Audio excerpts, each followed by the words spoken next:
दोस्तों नमस्कार, BRG classes में आपका स्वागत है। आज हम लोग चर्चा करेंगे नाउन एंड केस। तो नाउन एंड केस, संज्ञा और कारक क्या है। तो केस क्या होता है? कारक। The relation in which a noun stands to some other words or the change of the form by which this relation is indicated is called case. जिस संबंध में, या कह सकते हैं जिस रिलेशन में संज्ञा का उसी अन्य जो है वर्ड से या शब्दों से जो रिलेशन या संबंध होता है, या कह सकते हैं कि जिस रूप में यह संबंध इंगित किया जाता है उसे बदल दिया जाता है या उसको चेंज कर दिया जाता है, वही कारक कहलाता है। तो कारक का मतलब कि जो फॉर्म है हमारा रिलेशन का, संबंध का, जिस रूप में संकेतित किया जा रहा है, इंगित किया जा रहा है, और उसे जो है चेंज कर दिया जाए, और वही चेंज करना ही हमारा कारक कहलाता है। और कारक जो है आप अपने शब्दों में कह सकते हैं कि जो नाउन का कर्ता होता है वो किस रूप में काम कर रहा है, और जिस रूप में काम करता है वही उसका रूप ही कारक कहलाता है। तो इसके 4 प्रकार होते हैं। एक नॉमिनेटिव केस होता है, और नॉमिनेटिव केस को हम कर्ता कारक कहते हैं, और इसी नॉमिनेटिव का दूसरा नाम जो है सब्जेक्टिव केस भी है। इसी का दूसरा नाम सब्जेक्टिव केस भी है। तो इसे हम कर्ता कारक कहते हैं। तो कर्ता कारक क्या होता है, आइए देखिए। नॉमिनेटिव केस या सब्जेक्टिव केस, यानी इसे हम हिंदी में कर्ता कारक कहते हैं। तो the word which denote subject is called nominative case.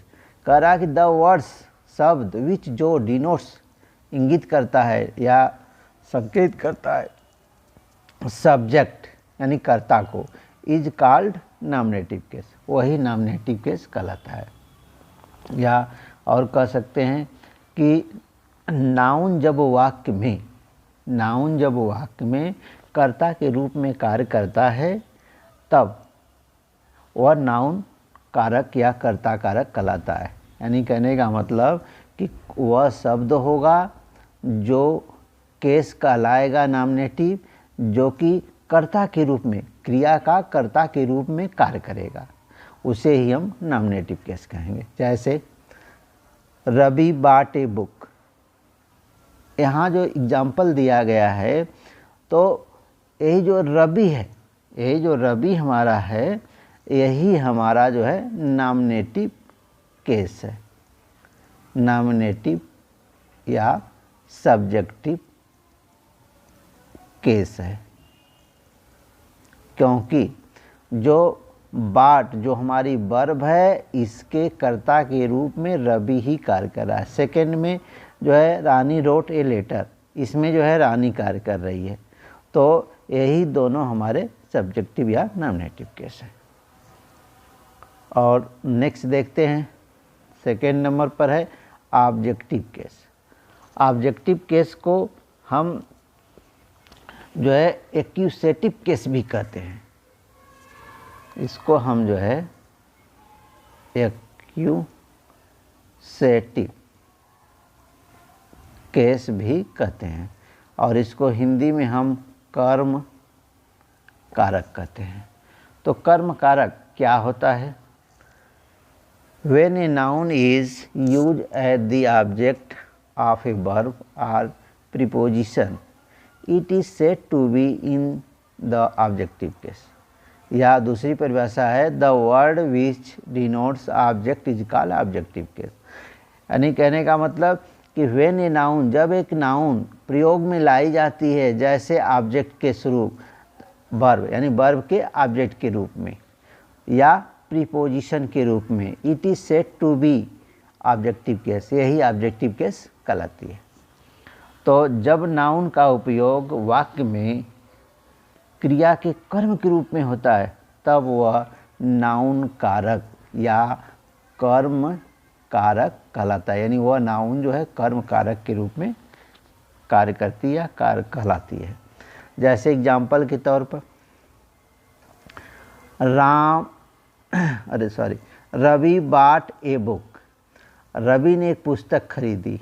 तो अब ये हमारा सब्जेक्टिव केस है और ये हमारी वर्ब है, और ये वर्ब का ही जो है ऑब्जेक्टिव केस है ए बुक। तो यही जो है वर्ब का ऑब्जेक्टिव के रूप में काम कर रहा है, अतः यही जो है हमारा कर्म कारक है। दूसरे एग्जाम्पल में I gave him a pen, तो यहाँ जो है ए सब्जेक्ट है और ये वर्ब है, ए जो है हमारा ऑब्जेक्ट है और ये भी ऑब्जेक्ट है। तो आप पिछली कक्षाओं में पढ़े हैं कि ऑब्जेक्ट दो तरह से होते हैं, एक इनडायरेक्ट ऑब्जेक्ट होता है और दूसरा जो है डायरेक्ट ऑब्जेक्ट होता है। तो अगली वीडियो में ये बताया गया आपको।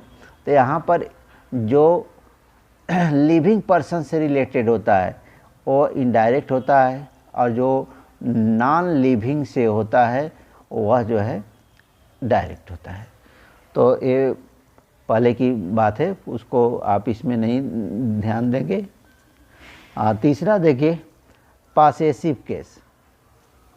पॉसेसिव केस को हम जो है जेनिटिव केस भी कहते हैं।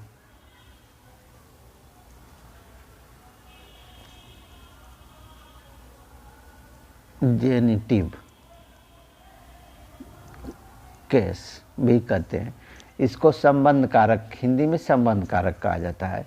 तो द वर्ड विच डिनोट्स, यानी शब्द जो डिनोट्स निर्देशित करता है पासेशन संबंध एंड और रिलेशन संबंध, इज कॉल्ड पॉसेसिव केस, यानी उसे हम पॉसेसिव केस कहते हैं। और पॉसेसिव केस जो है आपका एक नाउन का दूसरे नाउन के साथ संबंध, रिलेशन स्थापित जिस शब्द से होता है उसे हम पॉसेसिव केस कहते हैं। और प्रायः इसके जो है अंत में कामा और यस, एपॉस्ट्रॉफिक यस कहा जाता है, ये लगा रहता है। और जैसे it is Ram's pen, it is यह है राम्स, राम की कलम। तो यही जो है आपका पॉसेसिव केस है, क्योंकि राम भी हमारा नाउन है और पेन भी हमारी नाउन है। तो इन दोनों नाउनों का संबंध जिससे हो उसे हम पॉसेसिव केस कहते हैं। और लास्ट होता है वोकेटिव केस, यानी चौथा हमारा है वोकेटिव केस। और इस वोकेटिव केस को संबोधन कारक कहते हैं, और इसका दूसरा नाम नॉमिनेशन ऑफ एड्रेस केस भी कहा जाता है। नॉमिनेशन ऑफ एड्रेस केस भी कहते हैं इसको। तो इसे वोकेटिव केस यानी संबोधन कारक कहते हैं। The words which denotes subject is called vocative case, term of address in called vocative case. यानी कहने का मतलब कि जब वह शब्द जो सब्जेक्ट की ओर, कर्ता की ओर ही इंडिकेट करता है या संबोधन करता है या इशारा करता है और संकेत करते हुए उसे यह दर्शाता है या एड्रेस करता है, टर्म्स करता है, यानी इंडिकेट करते हुए उसे दर्शाता है, यही हमारा जो है वोकेटिव केस होता है। या उस तरफ कह सकते हैं कि जब नाउन का प्रयोग प्रत्यक्ष नाउन की ओर संकेत या संबोधन के लिए किया जाता हो तो ऐसी केस को या ऐसी नाउन को वोकेटिव केस, नाउन का वोकेटिव केस कहते हैं। जैसे यहाँ कहा गया रवि कम हियर, तो जो है रवि यही जो है हमारा सब्जेक्ट है और इसी की ओर इंडिकेट किया जा रहा है कि कम हियर, यहाँ आओ। उसी तरह क्लास स्टैंड अप, कक्षा को स्टैंड अप करने के लिए कहा जा रहा है, तो यही हमारे जो है वोकेटिव केस है। और वोकेटिव केस के दो रूप होते हैं, एक होता है case in A position, case in A position. इसको हम कहते हैं समानाधिकरण कारक। जब दो नाउन का प्रयोग साथ साथ होता है और वे एक ही वस्तु या व्यक्ति के विषय से बताते हैं, या दूसरा नाउन पहले नाउन का केस इन पोजीशन कहलाता है। इसे अगल बगल भी कह सकते हैं। कहने का मतलब उसी के समानार्थी हो, ऐसे ही केस को केस इन ए पोजीशन कहते हैं। जैसे एग्जाम्पल के तौर पर आप कह सकते हैं, एग्जाम्पल के तौर पर आप कह सकते हैं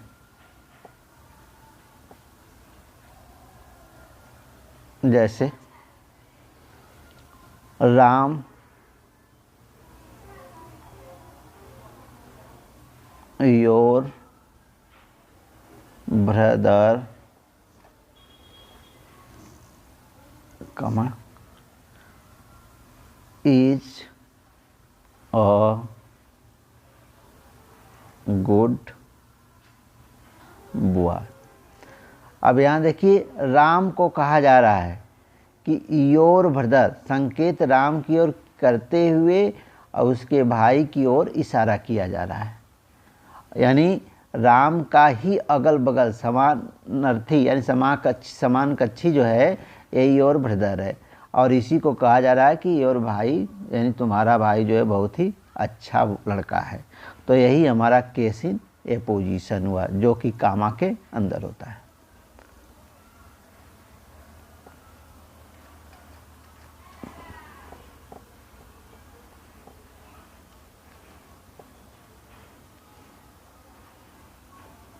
अब अगला इसका देखेंगे कम्प्लीमेंट ऑफ द वर्ब। इसका सेकेंड पार्ट होता है कम्प्लीमेंट ऑफ द वर्ब। इसको पूरक कारक कहते हैं।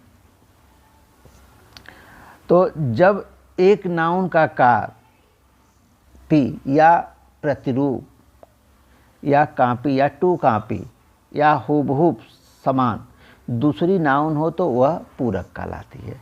और यह कम्प्लीमेंट दो तरह से होता है। एक होता है सब्जेक्टिव कम्प्लीमेंट और दूसरा होता है ऑब्जेक्टिव कम्प्लीमेंट। तो एग्जाम्पल से देख लीजिए, राम इज़ अ बॉय। अब यहाँ देखिए राम हमारा सब्जेक्ट है, ए वर्ब है। ए बॉय जो है यही कम्प्लीमेंट है, क्योंकि इसी राम का दूसरा रूप प्रतिरूप या कॉपी है। और second example, Ram made him monitor. अब यहाँ कह रहा है कि राम ने उसे या उन्हें मॉनिटर बना दिया। तो ये सब्जेक्ट है, ए वर्ब है और ए ऑब्जेक्ट है। और यहाँ पर जो ऑब्जेक्ट है इसका प्रतिरूप जो है मॉनिटर है, यानी जो मॉनिटर है यह इसका प्रतिरूप है। यही जो है हमारा ऑब्जेक्टिव कम्प्लीमेंट है। अब दोस्तों आगे formation of possessive case. Possessive case का कुछ फॉर्मेशन होता है जो है उसको देख लेते हैं। तो नंबर 1 है by adding apostrophe S to the singular noun of a living thing. यानी किसी भी लिविंग थिंग्स में या लिविंग जो नाउन्स है उसके अंत में कामा और यस एपस्ट्रॉफ यस लगा देते हैं, तो उससे भी पॉसेसिव केस का निर्माण हो जाता है। जैसे में आप यहाँ एग्जाम्पल में देख सकते हैं, राम्स पेन, राम की कलम, इट इज राम्स चेयर, यह राम की कुर्सी। तो केवल इसमें क्या लगाया गया है, केवल एपस्ट्रॉफी यस लगाया गया है, और यह जो है मतलब पॉसेसिव केस का निर्माण हो गया है। पॉसेसिव केस का निर्माण हो गया। और सेकेंड रूल्स कहता है इसका कि by adding only an apostrophe to the plural noun of living things ending in S. अब कह रहा है कि यदि जो लिविंग नाउन्स है वो प्लूरल में हो, जो संज्ञा हो प्लूरल में हो जिसके अंत में यस लगा रहता है, तो उसमें केवल उसमें मात्र जो है एपस्ट्राफ लगा देते हैं। उस एपस्ट्राफ से ही जो है हमारा नाउन जो है नाउन वो पासेसिव केस के रूप में हो जाती है। जैसे बॉयज हॉस्टल, गर्ल्स हॉस्टल, देख लीजिए दोनों में लास्ट में यस लगा हुआ है और इससे केवल इसके बाद एपस्ट्राफ दे दिया गया और यह जो है पासेसिव केस हो गया। और नेक्स्ट रूल्स है by adding S to the plural noun of living things not ending S, जिसमें यस न दिया गया हो, यानी जिस संज्ञा में बहुवचन की संज्ञा हो यस न दिया हो तो उसमें अंत में यस नहीं रहने पर, न होने पर उसके अंत में एपस्ट्राफ यस कामा और यस का प्रयोग करते हैं जो है उसे पासेसिव में बनाने के लिए। जैसे मेंस ड्रेस, वोमेंस कॉलेज, तो अब ये जो है हमारे पासेसिव है। अगला रूल्स है possessive case is not use with the name of non living thing. तो कह रहा है कि पासेसिव केस का जो पासेसिव केस जो एपस्ट्राफ यस है और इसका प्रयोग जो है नॉन लिविंग थिंग्स के साथ नहीं होता है, यानी इसे जो है अमान्य माना जाता है। इसका प्रयोग जो है रॉन्ग होता है जो है नॉन लिविंग पर्सन के साथ। जैसे द वेल्स वाटर,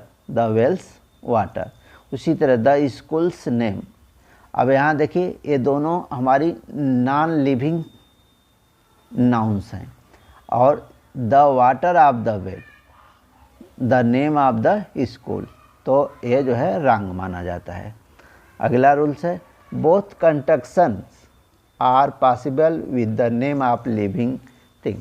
जो सजीव वस्तुएं हैं, सजीव नाउन है, जो प्राणी बोधक संज्ञा जो हमारी सजीव हो लिविंग हो उनके साथ जो है दोनों चीज़ें लागू हो सकती हैं। एपस्ट्राफ यस भी लागू हो सकता है और जो है आप विदाउट एपस्ट्राफ यस भी लागू हो सकता है, पर एपस्ट्राफ यस जो है जैसे ए वीक्स हॉलीडेज, 5 डेज लीव। उसी तरह और एग्जाम्पल हैं जो है ए पाउंड्स वेट, ए माइल्स लेंथ। इस तरह से हमारा जो है नाउन एंड केस का पार्ट समाप्त होता है और नेक्स्ट वीडियो में हम सीक्यू देखेंगे। Thanks for watching.